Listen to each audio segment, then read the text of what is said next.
by popular demand, Ben, people have really responded with great interest to your two earlier talks.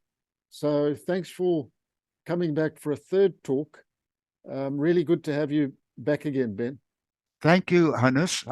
Thank you very much indeed. I'm humbled by that response, but thank you very much for inviting me a third time.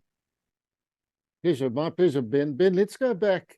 I know we missed some stuff which I find of great interest about the early days, your early days, late 50s in Motoko. You're a young district officer, I suppose, and some interesting stories out of that period. Yes, Hannes, when I was stationed at Motoko now, as you say, rightly, the year was 1959. And as I said to you also, remember, we were then in the Federation of Rhodesia and Nyasaland. So travel between the countries comprising the Federation was straightforward, and Motoko was like the border station. Nevertheless, it was a very rural station from the point of view of native affairs, internal affairs, and stretched from Motoko right to the Mozambique border, where Nyamapanda border post is situated now. While I was there, I was a junior, well, a clerk in the office. But one of the interesting things I think you might feel was that we had what we called a tame bandit. And the tame bandit was a person who was assessed by the police as being somebody who was not going to run away and was serving his sentence and quite freely. And this bandit would come before sunrise in the morning and light the fires in the boilers, the old Rhodesian boilers for the district commissioner, native commissioner, assistant native commissioner, senior clerk, junior clerk, light the fires and move on to the next one for having hot water early morning. And when he got to the senior clerk's house, his name was Roy, and his wife Rhoda, Roy and Rhoda Orchard's house, there was this full-grown leopard in his chicken run. And he looked at this in fear, and he reported that the leopard just took one leap out of the chicken run, 6 foot over the fence, and disappeared into the neighboring hill. And also, by the way, at Motoko, we had the jail guard again with prisoners, and they used to do gardening work for the district commissioner and assistant and keep the town clean, sweeping up and weeding and that kind of thing. And they were working in the district commissioner's garden when a troop of baboons came down and they were raiding his mango trees there. The jail guard came down to the office because the office was very close to the house. And he said, the baboons are there and so on. The native commissioner called Jack Brendan took his rifle and he went and he shot one of the baboons. It was a huge animal, brought it down to the office to show us. And this had teeth, man, teeth like this, huge teeth. And we were absolutely shattered at this baboon. Then we saw and we washed the baboon's hands because we could see the baboon had fingerprints. And the DC said, hey, let's fingerprint him because, you know, at this district station, all incoming workers would come to be registered, get registration certificates, which we used to call chitupas, which was an identification document, and they would all be fingerprinted. So we decided to fingerprint this baboon and send it off to the Central Criminal Bureau saying, applicant for a firearms license. And after a while, we gave him a false name and all that kind of thing. And 2 copies of the fingerprints were sent up there, and they categorized it, and they sent one back again. No criminal record traced. And permission granted for a firearms license. Yes, that was at Motoko. Yeah. Ben, just one of the things that really got my attention, because I have a bit of a legal background, is your time spent with prisoners awaiting trial and how the system worked and the government insistence that everybody should have some sort of legal representation. Yes, correct. The way, Hannes, as you say, the system worked. Go back to where cases were held in the districts throughout the country, the Native Commissioner, District Commissioner was also the magistrate. So let's take an area, and there's a murder from a beer drink or something occurred, and the police investigate it.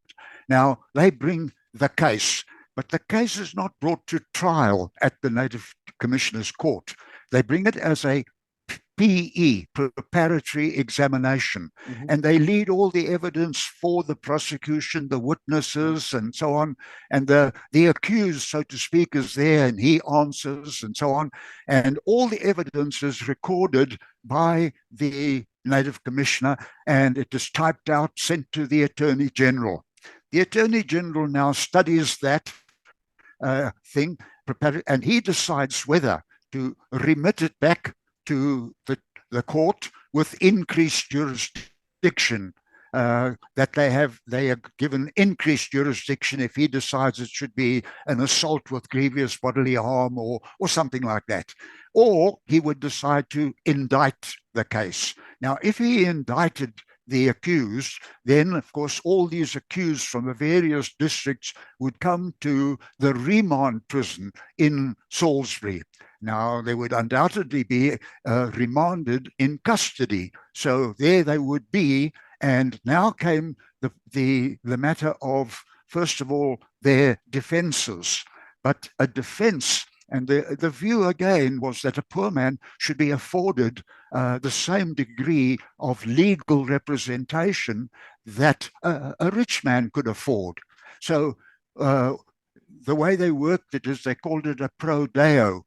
Government would pay for an attorney to represent, but I, who just happened to be the person charged with the responsibility to now go to the central prison and interview each and every one of these murder accused indicted for High Court and ask them whether they are able to make a contribution for their defense.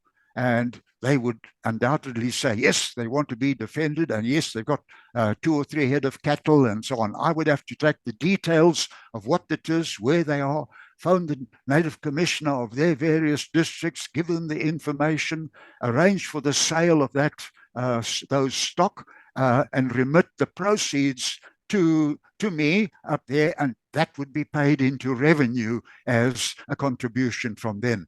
And then, of course, when the trial came, it would occur, and whatever the thing is, now came the question of an appeal, and that was virtually, again, an automatic thing. An appeal might be held and so on, and it might be, shall we say, sentence of death.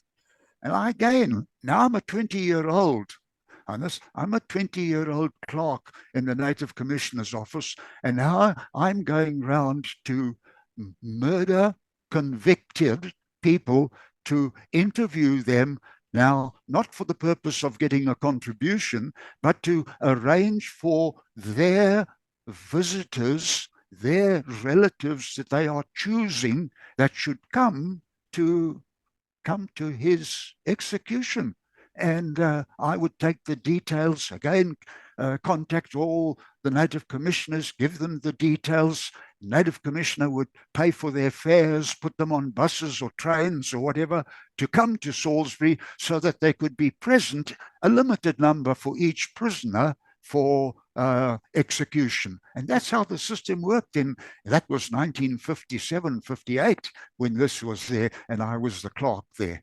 Now, the other interesting thing was I saw the prison officer, the senior prison officer, because I used to go and interview these people, and they would put me into this sort of little office with glass doors there, and there would be a prison warder standing outside watching us.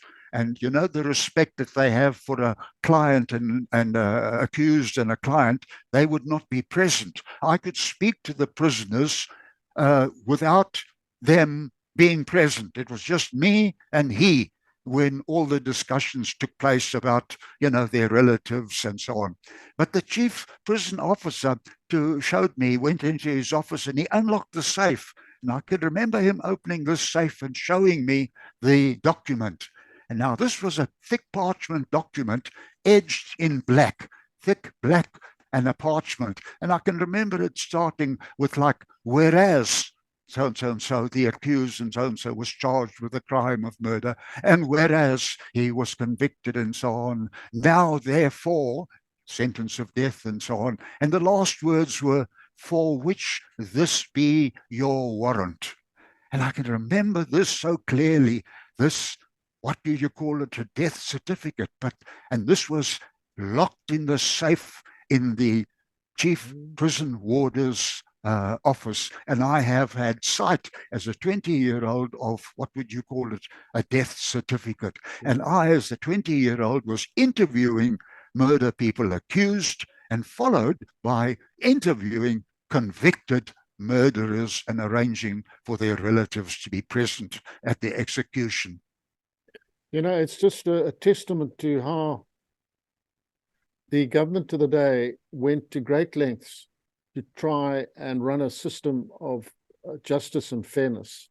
There was a tremendous emphasis placed on trying to help the poor people defend themselves. And I also saw, you know, I caught the tail end of that system when I was in the courts, but there was also a lot of emphasis on expediting the judicial process. The magistrates and judges were intolerant of delayed trials. They did believe that justice delayed is justice denied. So, you know, justice was administered as fairly as possible. It was firm, but fair in my view. And it's just funny that at this point in time, two friends of mine in Australia are awaiting trial. They've been awaiting trial for over 5 years to get a trial in Australia, and I'm just absolutely appalled at that, at how that could happen in a developed country like Australia. I know that that would never ever have been allowed to happen in the system that we had, that I certainly, from what I experienced. Yeah, Hannes, you're absolutely right. Again, let's go back to those years. Take into account the fact that this was a developing country and there was, shall we say, population explosion or an increase in the population. But at the same time, these districts didn't have a magistrate in each, a magistrate for the purpose of hearing cases only. It was administration and justice of the district. And the majority population in that district were African. Now, every one of those districts had a police station, and the police had the duty of investigating crime and bringing criminals to court. So the justice, the case was investigated, brought to trial, sentence, limited jurisdiction up to a certain level, but serious cases now, they had to say, well, what now? So serious cases would be, as you say, filtered through, and the serious cases go to the High Court at the discretion of the Attorney General, and the system worked well, because a case could be investigated, and a month later, the preparatory examination is concluded. A month after that, 2 months comes to a High Court trial, and the whole thing is done and dusted in a reasonably short time, and it worked well. You know, the current president of Zimbabwe is a testament to the fairness of the Rhodesian justice system. The fact that he could have been condemned to death was sabotage, but the courts found that he was underage and he was given a lenient sentence. So you know, that was the system of the time. It was run by extremely well qualified people, and I think justice was applied very fairly indeed. Yeah. And as you rightly say, very qualified people. I remind you again, the Native Commissioner was not just a magistrate in the sense of criminal law and so on, but he was also qualified in African customary law. Yeah. And the Native Commissioner, Assistant Native Commissioner, would judge African civil cases. So I, in judgment, have given a divorce, awarded custody of children, maintenance, and which only a judge of the High Court, if it wasn't a native commissioner, in the case of a customary marriage, granting a divorce. Otherwise, it would be a judge of the High Court to grant a divorce. But again, taking into account African customary law and the fact the need for the reality of the situation, judging the case and making a fair award. It was done very, very professionally and very competently. Ben, just something I want to ask you about is how did the succession process work for chiefs when a chief passed on? What was the process for his replacement? How did that work? Yes, okay. Well, Hannes, it worked like this. Firstly, take into account we're talking African customary law for succession of a chieftainship. So now let us take, say, a chieftainship. Let's take Chief Mangwende in the Murewa district. First of all, the name of the chieftainship. The founding man would have been the person who hundreds of years ago, call him Mangwende, and his descendants are the people who are going to succeed to the chieftainship. And the chieftainship itself remains Mangwende. Mangwende the first, Mangwende the second, Mangwende, and so it goes on to now Mangwende the 14th or the 15th and so on. So the person who does succeed to the chieftainship succeeds to the name as well. All right, let's take a particular chief. He dies and the district commissioner must arrange for succession. Firstly, remember, by African customary law, the various processes, the chief dies and they must follow their custom of traditional burial and beer making and worshipping the ancestors and all those kind of things, the steps that they had to go through. But the administration, of course, had to continue. Now, invariably, the chief, although he was always an old man, because I'll tell you why, all the people, the various succeeding houses, let's say Chief the 13th had 6 or 7 children.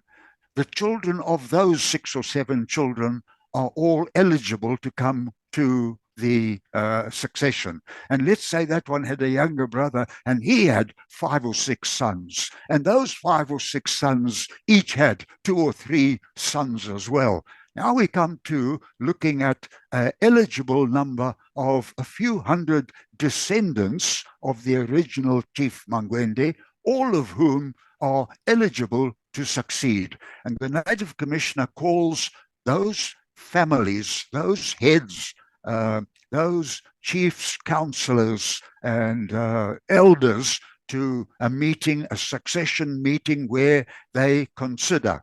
And they consider the eldest, according to their custom, of those people who are eligible to succeed, who is the oldest of them, and recognized by them as being the correct successor to the chieftainship according to their custom. So it would pass on to a cousin, second cousin, third cousin of the deceased. In the meantime, the Native Commissioner would have to put forward an acting chief, a recommendation which invariably would be a son of the deceased chief, would now act as chief until such time as all the elders had come together, agreement reached amongst them. But that isn't the end of the story either, because now there are spiritual people, you know, their belief is like this. You've got a living person, and when he dies, his spirit is up here, shall we say, in the clouds. And at some time in the future, that spirit might decide to descend on a descendant of him. And that spirit, if it descended and spoke through one of those, would be speaking for the deceased elders. And that would be a host. That person would be the residence, shall we say, of that spirit that has now taken residence in him. And this spirit might choose to speak when it chose to speak, but otherwise he would just be a normal person. And if the spirit, sometimes they would consult through a spirit medium to the spirit and say, we want rain, or we want guidance in this matter or that matter, then the spirit might be called upon to speak through this host.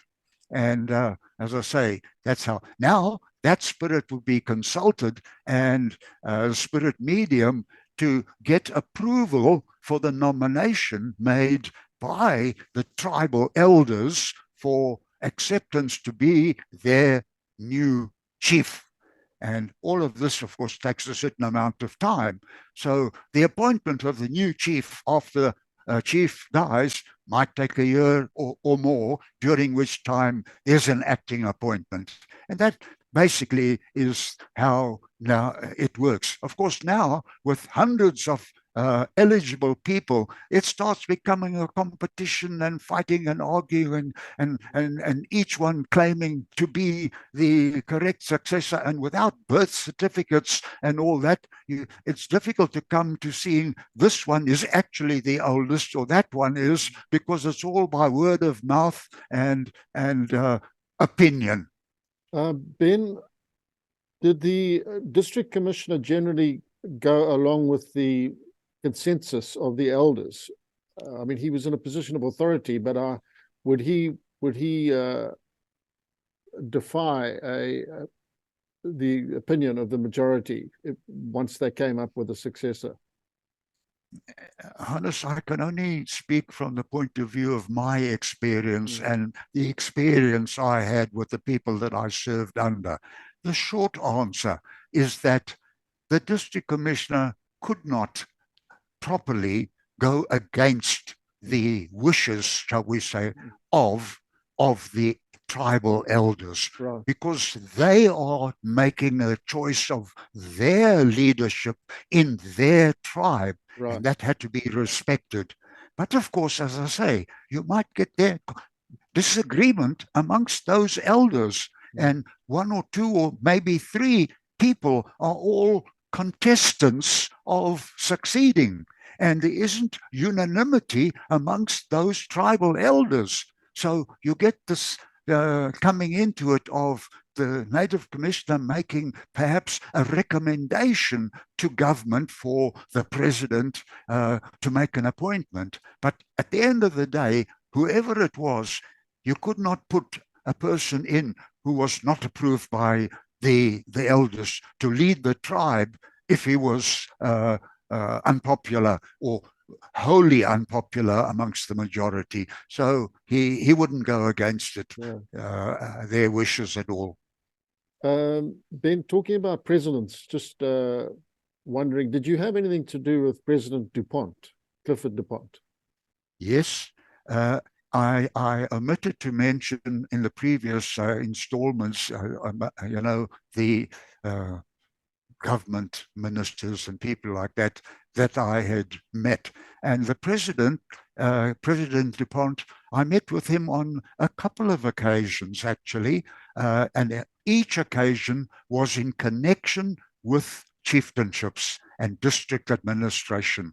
For example, one of those meetings was at Bandura, when the chiefs of Bandura came there, and they were meeting with the President DuPont, and they were being commended because they had come to doing grazing schemes. Let's go back to the land.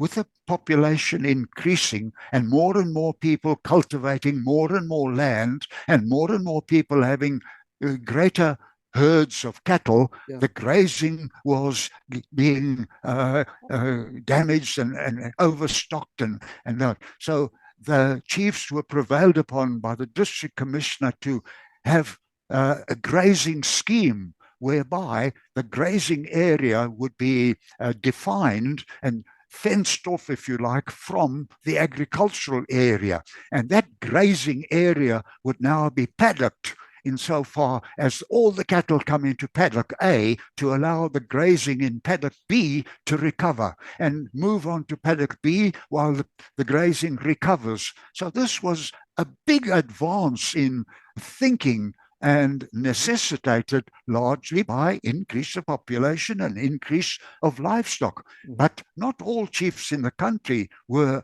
as go ahead, let's say, developed as what this was. So the president here was coming to consult the chiefs in Bandura, and if I would say so, commend them for having this degree of quite advanced approach to their administration. That was one of the meetings. Again, at Bandura, I had a second meeting with the president. At Bandura, we had what was called an induction training scheme for new recruits to the Ministry of Internal Affairs. And all these new recruits would come, and we put them through an induction course of what their duties would entail in the department, some about customary law and accounting and bookkeeping and a number of things like that. We would teach them about their careers.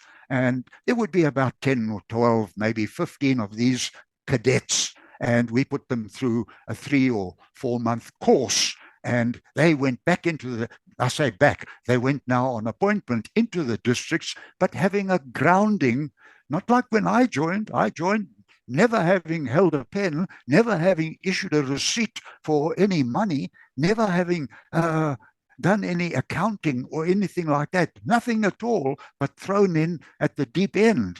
Well, that was recognized that you need to bring youngsters into a department which has got varied responsibilities, accounting and administration and registration and bookkeeping and all that. And the president came to meet with those cadets and so on at Bandura. That was my second meeting with the president, yes. But he was a very likable man, was Mr. DuPont. And he was so understanding too of the problems confronting district commissioners in their administration. Then a name that we all in South Africa have come to know is Derek Watts through Carte Blanche, which is a program known to most South Africans. But just tell us about your connection with the Watts family, going back to your resident. Let me take you back again to where I had been appointed as the director of the African service of the Rhodesia Broadcasting Corporation and responsible for all broadcasting in African languages in the country of Rhodesia, both Shona and Ndebele, and that was my responsibility. Now, that at that time fell under the Ministry of Information, Immigration and Tourism. The board of the Southern Rhodesia Broadcasting Corporation was, the chairman of the board was Mr. Watts. And I, as I had mentioned earlier, with my increased listenership through listenership surveys, being all that information came to the Director General, one Harvey Ward, and it would be fed up again to the board of the corporation.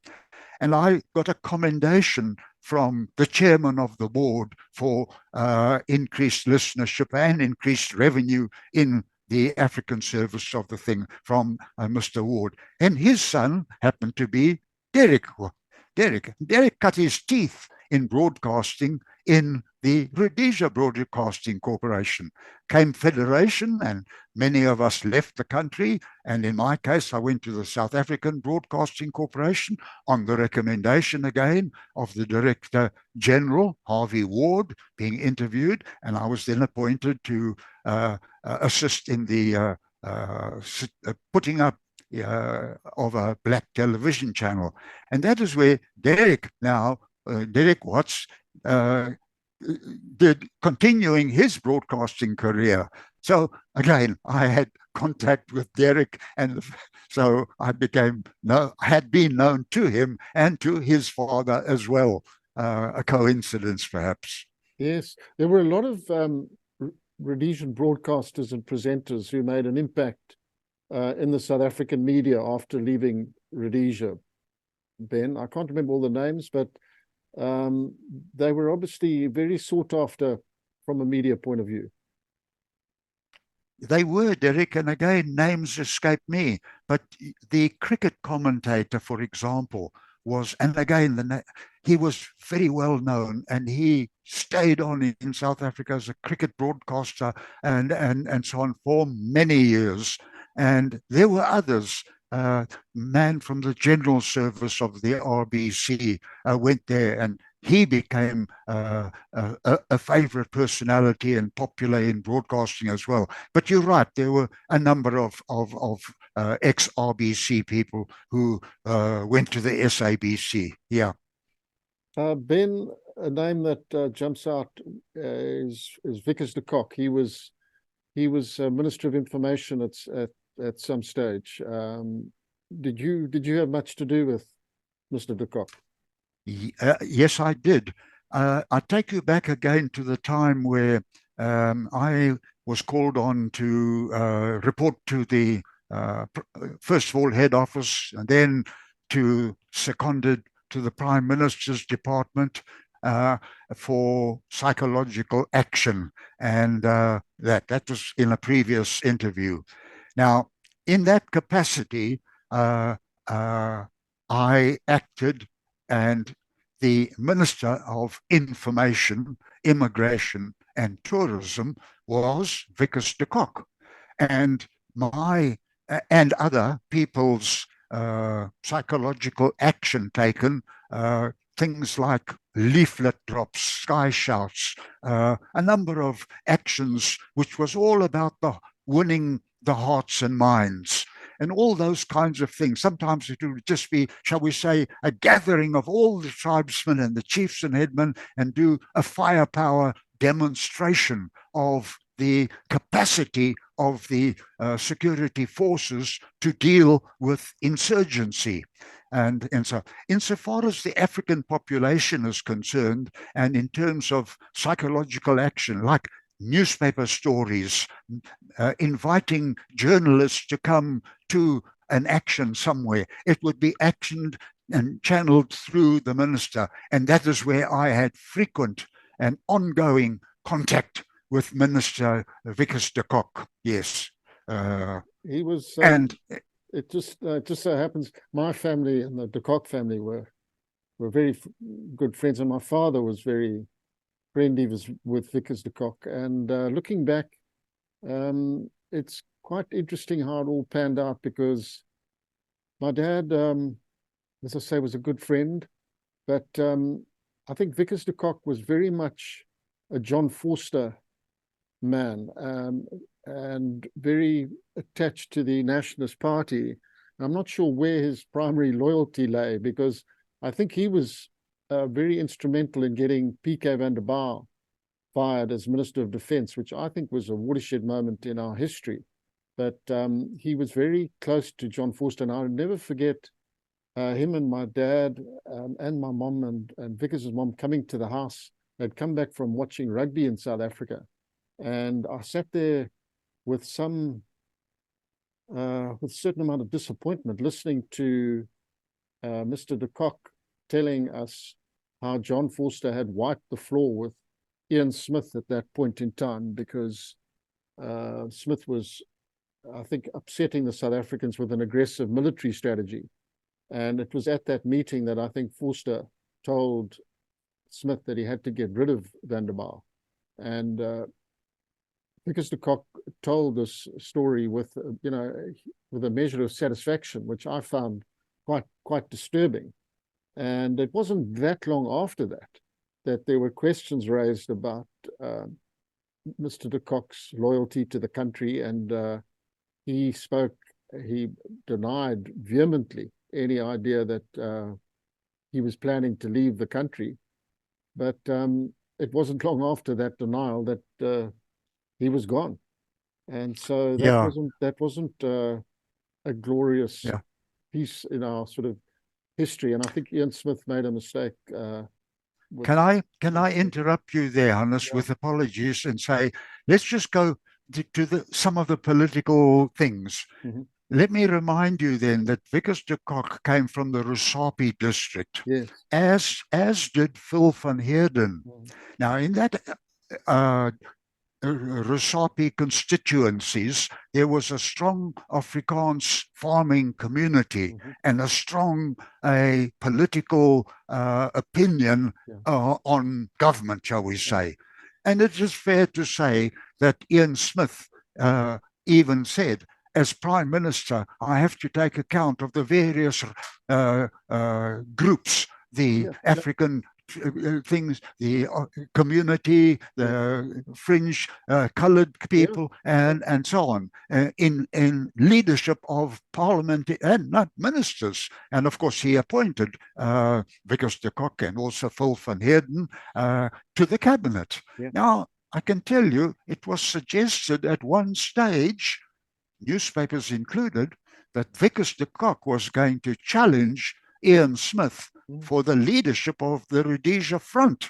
Yes, I remember. Uh, and He became it didn't actually happen, no. but clearly there were rumblings Mm. below the radar of pressures and things like that. And yes, he had a strong backing Mm. in his thing, and as you rightly say, uh, close connection with the South African Prime Minister Forster. Yeah. Yeah, I think that's what was happening. I don't know, but I think there was a lot of strong support from Pretoria. And that's what was making him a very formidable player within the Rhodesia Front. And you're quite right. There was a time when there was talk that there was going to be an open challenge, but then that didn't happen. And yeah, the next thing, Vickers de Kock was no longer in the country. So that He went to South Africa and continued farming, I yeah, think, in what is called that North Nelspruit, Province, Nelspruit area, I think. close to the Kruger National Park farming area there, and Nelspruit, I became, think. yeah, Yeah, correct, Nelspruit.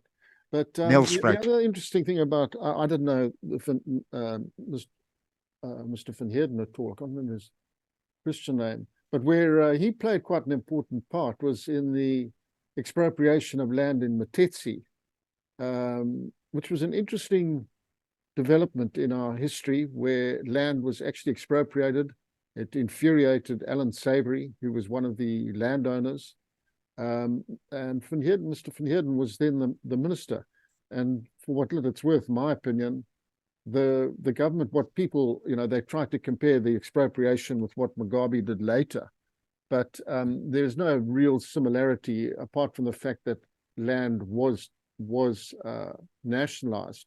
But all the stakeholders were very well rewarded um, for the land. And the government's point was that the land could be better utilized. And as it turns out, out of that came the Matetsi wildlife areas. And they were extremely well run and generated an enormous amount of foreign currency. And so, just as I say, for what little my opinion's worth, I think Minister Van Heerden actually did the right thing there with the expropriation. The other chap that was caught up in it, who took the government to court, was a gentleman by the name of Moresby White, I think. But anyway, the government of the day won, and the Matetsi wildlife areas came into being. And I think if there was going to be any expropriation, it was very well done. That's in my view.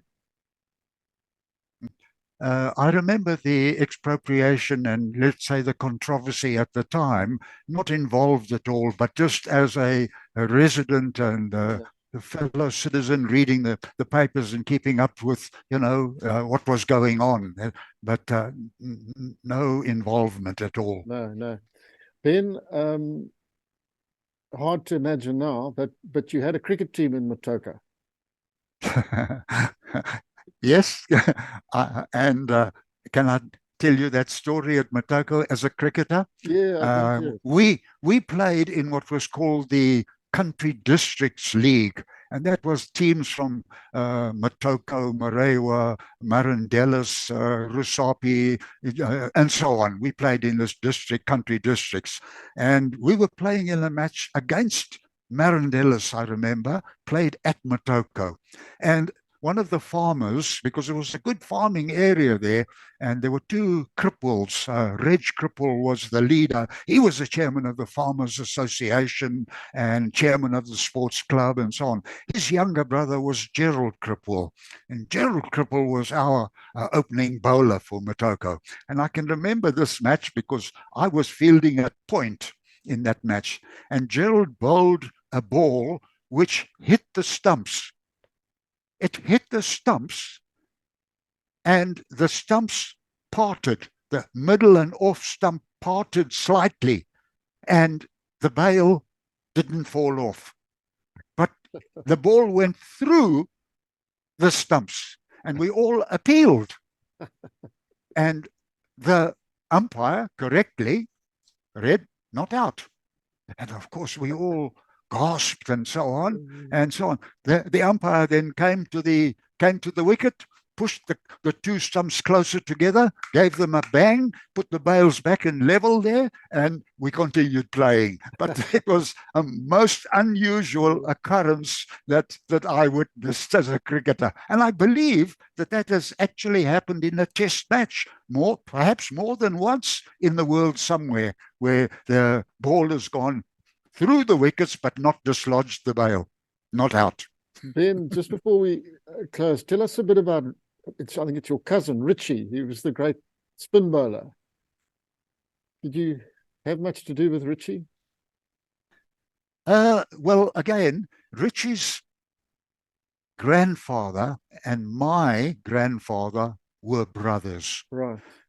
My grandfather had 6 children, of which my father and 2 brothers were 3 of those 9 children, and 6 sisters. Richie's grandfather, I think, had 7 children, of which Richie's father was one of, I think, 4 boys. Now, Richie's father and my father were first cousins, right, and Richie and I were second cousins. But we both went to school at Chaplin in Gwello, and he was a cricketer at Gwello. He excelled in the Chaplin cricket team, but of course he was a very big man. I mean, Richie, when I last saw him, weighed, believe me or not, 350 pounds.